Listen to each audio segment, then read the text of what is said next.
Hello! It has been raining for like 3 weeks straight where I am, and it's been hard rain too. So I haven't been able to do a whole lot in the garden, and what I have done has been ripping most stuff out actually, because the rain, although it's usually such a blessing, and I really am thankful for it because it's adding great stuff to my soil. It's just been so much of it that it's actually caused some diseases for some plants. They just haven't had time to dry out, and so all of their leaves have been getting like really slimy, just really gross. They're just really gross, and everything's just kind of wrapping up. So that's okay. That makes my decision for ripping out my summer garden so much easier because it's no longer just beautiful. So I've actually started doing a lot of that. But I thought today I would talk to you about my top 3 easy to grow flowers. Just like the easiest ones to start from seed, and that are also, in my opinion, really beautiful. Since I'm not a super experienced gardener, I definitely won't be like teaching anything, but I mean, I think it's fine to say what's worked, right? These are the 3 things that have worked the very best for me, my most reliable flowers that I've grown time after time, and it's done wonderfully. So my first one on the list is basil. Basil is an herb. It is both culinary and medicinal. Holy basil is usually what you hear for like the medicinal side of stuff, and then there are other herbs like sweet basil that you would think of for cooking. So there's actually tons of different varieties of basil. My personal favorite is blue spice basil because it smells amazing and it tastes really good in basil tea. I like doing that with a little bit of raspberry. It's the best. But it's also beautiful. Basil flowers are lovely. So this is kind of an example of what blue spice basil looks like. This isn't blue spice basil. This is Thai sweet basil, but it looks a lot like basil flowers, like the blue spice basil that I love so much. So they're kind of on a stalk. They're taller flowers and smaller, narrower, and they have really dainty flowers, like a lot of dainty flowers instead of just one big round flower. But I think they're really beautiful and they add a lot to a bouquet. One that I'm really excited to try out, and I have the seeds for, is called cardinal basil. I am growing this one specifically for the flowers. I generally don't grow basil for flowers because usually when it starts to flower, that means it's trying to go to seed, so it's finishing up its life cycle. So generally I won't grow it for the flowers, although when I get the flowers I love them and they're beautiful. But I'm growing this one specifically for flowers because this does not look like an ordinary basil flower. Like this flower is so beautiful and huge. Look, can you see that? It's beautiful.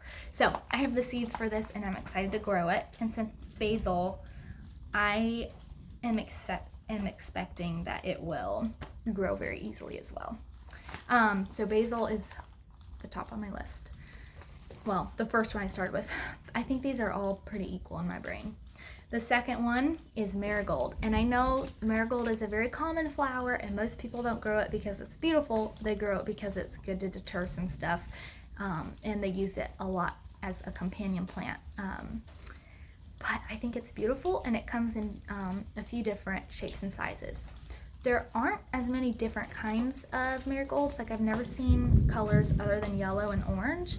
Maybe there are some white marigolds, but I've never really seen beyond yellow and orange. At least that's all I've ever grown.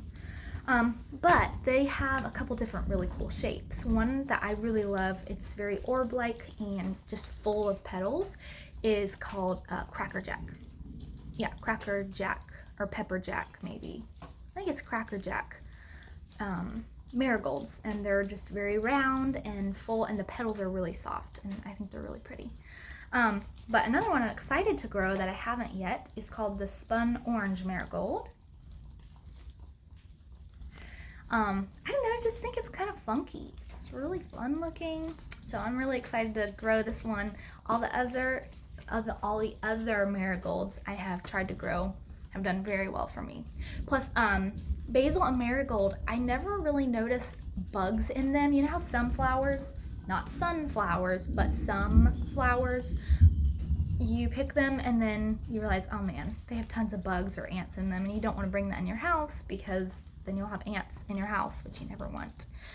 But I don't really notice that with marigolds or basil. So I really like them for that as well. So they're very just high on my list for that reason alone. And I think they're beautiful. And last but definitely not least are zinnias. I actually have a full box just dedicated to zinnias because I love them that much. They're so easy to grow and they look like they would be hard to grow. You know what I mean? Like they look like a professional flower. To me, they look very, very similar to dahlias, which are, from what I've heard, like my brother-in-law grows them, and they're a little bit more persnickety. They're definitely doable, but like I haven't even tried them yet because I'm a little intimidated. But zinnias for me look so much like them, and they're beautiful and very, very easy to grow. They'll grow in almost any soil. They just won't last through frost. Actually, none of these flowers that I've mentioned will last through frost. So they're all annuals, but they're really easy and they'll reseed freely. So they'll come back the next year.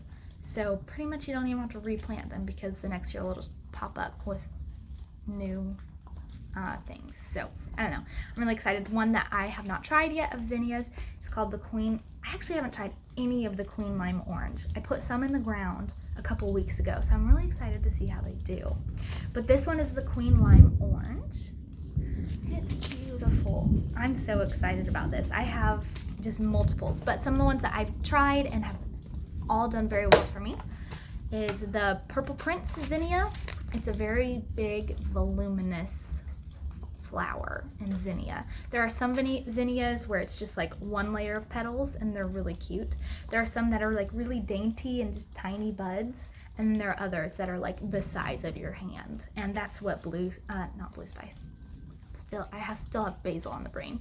That is what Purple Prince zinnia is. It's a very full, multiple layers of petals. Just wowza. It's a wow factor zinnia. It's beautiful.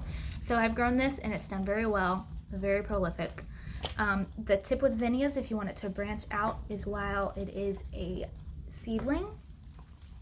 I don't know, I think once it has like 3 sets of leaves or something, you want to pinch the top in the middle and it'll branch out. At least that's what I've done and it's done very well. Again, not a teacher here, just what I have noticed has done well for me. Another one I've tried is the Orange King I have tried, yes. And this has also done well and they're really beautiful. I have noticed with the Purple Prince zinnias, less pest damage. For some reason I noticed more on these orange ones, and I don't know why. But the purple ones didn't seem to have as many pest issues. So, I don't know. So my top 3 favorite, easy to grow, foolproof, any beginner could do it flowers would be basil, marigolds, and zinnias. They are all very easy to grow, really lovely. Just keep in mind they'll die in your first frost, so try to give yourself 50 days before your first frost to give them plenty of time to grow so you can get flowers. But thank you for joining me today, and I'll catch you next time. Bye.